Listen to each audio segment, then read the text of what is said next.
The chip war is heating up. For several years now, the United States and China have engaged in an invisible war to prevent each other from leaping ahead technologically. It is continuation of a trade war between the two countries that escalated in 2019. In 2022, President Biden signed the CHIPS and Science Act into law, aiming at helping US companies compete with global counterparts in chip production. The US also introduced a wide-ranging raft of measures to prevent China from acquiring the technology needed to build advanced semiconductor chips, prompting China to file a lawsuit at the World Trade Organization. By cutting off China from key semiconductor technologies, the US argues that it is limiting Beijing's ability to produce advanced military systems. The export controls are so drastic that even foreign countries that use American tools to produce specific high-end chips for sale in China have to get approval from the United States. The global semiconductor supply is highly specialized, with only a few companies having the most advanced production technology, and most of them are within the US sphere of influence. For example, Taiwan's TSMC dominates the manufacturing capacity for the world's most advanced semiconductors, while Netherlands' ASML is quite literally the only company that makes the machines that produce its most advanced chips. Both countries are strong allies of the US, and Taiwan has a long-standing dispute with China, which has brought it even closer to America in recent years. Pressured by the US government, Netherlands has adopted a stronger stand in regards to technology exports to China, with ASML in particular forced to cancel orders of dozens of its lithography machines that were set to be delivered to Chinese companies in the coming years. China has released several strongly worded statements, saying that the move would not only hurt Chinese companies, but American as well. It sees American actions as a form of technological blockade. However, Beijing is at a disadvantage, and has been slow to respond with strong enough countermeasures. So far, the biggest move made by the CCP in this space has been the banning of America's biggest memory chip maker, Micron, from key infrastructural projects in China for national security reasons.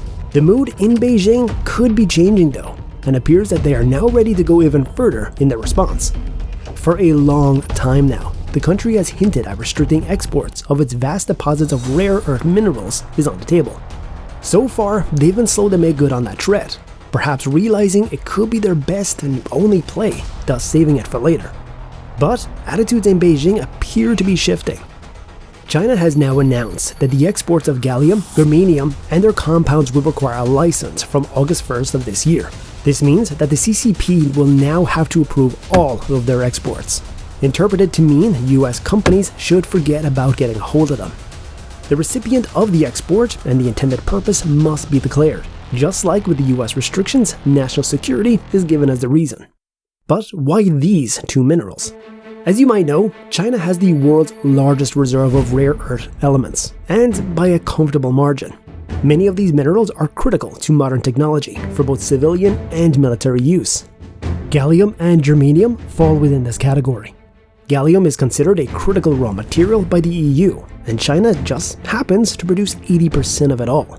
Gallium metal is produced when processing bauxite to make aluminum. The gallium is then used to make gallium arsenide, for use in semiconductor chips, solar panels, and much more. Only a few companies, one in Europe and the rest in Japan and China, can make it at the required purity. In 2022, China exported 94 metric tons of gallium, up 25% on the prior year. But why is gallium so important to both the US and the CCP? You see, semiconductor wafers made with gallium arsenide rather than silicon can operate at higher frequencies and are heat resistant, making them great for military applications. They also produce less noise than silicon devices, especially at high operating frequencies, making them useful in radar and radio communication equipment, satellites, and LED displays. It's basically a mineral that ticks many boxes in modern technology.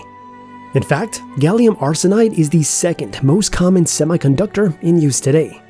Germanium, the other material on the list, is also primarily produced in China.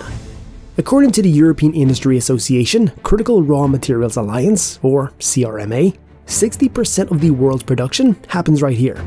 Germany, Finland, Russia, and the United States are also producers, but not in significant quantities.